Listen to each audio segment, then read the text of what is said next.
जय मसीह की। कभी अपने एनिमी के लिए परमेश्वर का धन्यवाद दिया है कि थैंक्स गॉड कि ऐसा दुश्मन आपने मेरे जीवन में दिया। एक कहानी के द्वारा बताना चाहूंगी कि एक गांव था जहाँ पे एक बूढ़ी औरत रहा करती थी। वो दिन रात प्रार्थना में लगी रहती थी और उसका प्रार्थना करना उसके पड़ोसी को बिल्कुल पसंद नहीं था। वो उससे बहुत नफरत करते थे। एक दिन वो पड़ोसी सोचता है क्यों ना इस बूढ़ी माँ की प्रार्थना को सुना जाए, तो वो उसके घर की खिड़की के पास जाकर खड़ा हो जाता है। वो बूढ़ी माँ जो होती है वो प्रार्थना कर रही होती है कि प्रभु मुझे आम खाने का बड़ा मन कर रहा है, आप कुछ भी कर दीजिए पर मेरे लिए आप प्लीज एक कटोरी आम लाइए। और ये जो पड़ोसी होता है वो सोचते है कि ऐसी कौन प्रार्थना करता है, चलो इस बुढ़िया के साथ कुछ ट्रिक किया जाए।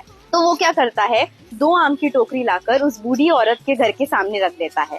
सुबह जब वो दरवाजे को खोलती है देखकर इतनी खुश हो जाती है कि नाचने लगती है कि परमेश्वर ने मेरी प्रार्थना को सुन लिया, मुझे 2 टोकरी आम दी, और नाचने लगती है। तब वो जो पड़ोसी होता है वो आगे आता है और कहता है कि तू कितनी मूर्ख है, ये तेरे परमेश्वर ने नहीं दिया है, ये मैंने लाके रखा है। ये सुनने पर तो वो और ज्यादा नाचने लगती है और खुश होती है। तो वो पड़ोसी को बड़ा गुस्सा आ जाता है कि तुम्हें समझ नहीं आता, ये तुम्हारे परमेश्वर ने नहीं, मैंने दिया हुआ है। तब वो बूढ़ी औरत कहती है इसलिए तो मैं आनंद मना रही हूँ कि मेरी जरूरतों को परमेश्वर ने मेरे शत्रु द्वारा पूरा किया, और वो भी ऐसा ही नहीं, दुगनी तरीके से, क्योंकि मैंने तो केवल 1 आम की टोकरी मांगी थी पर परमेश्वर ने तो मुझे दुगना करके मेरे शत्रु के द्वारा दिया।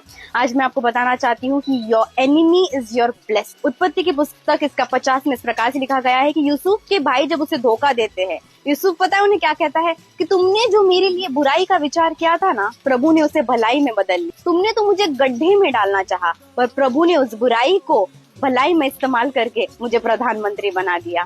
और यही सच है, और इसलिए लिखा गया है मत्ती 5 इसमें कि तुम अपने शत्रुओं के लिए दुआ करो, जो तुम्हारा बुरा करते उनके लिए दुआ करो, जो तुम्हें सताते उनके लिए प्रार्थना करो, क्योंकि प्रभु जानते हैं कि वही तुम्हारे लिए एक आशीष का कारण बने। और सबसे आखिरी वचन जो मुझे बहुत पसंद है वो नीति वचन 16:7 में इस प्रकार से लिखा गया है कि अगर परमेश्वर को तुम्हारा चाल चलन भा जाता है तो वो तुम्हारे शत्रुओं का भी तुझसे मेल कराता है।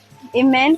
और मैं यही कहना चाहूंगी कि अगर आप परमेश्वर के प्रति बहुत ऑनेस्ट हो, परमेश्वर के आप वचन के अनुसार चलते हो, परमेश्वर के करीब हो, अपने शत्रुओं के लिए प्रार्थना करते हो, तो प्रभु आपके जीवन में ऐसे दिन को लाएगा कि आपके शत्रु आपके पास खुद चल कर आएंगे, वो खुद आपसे आएंगे समेट करने के लिए। तो इसलिए याद रखें कि जो हमें गड्ढे में गिराना चाहता है प्रभु उसके ही द्वारा हमें प्रधानमंत्री की पोजीशन देगा।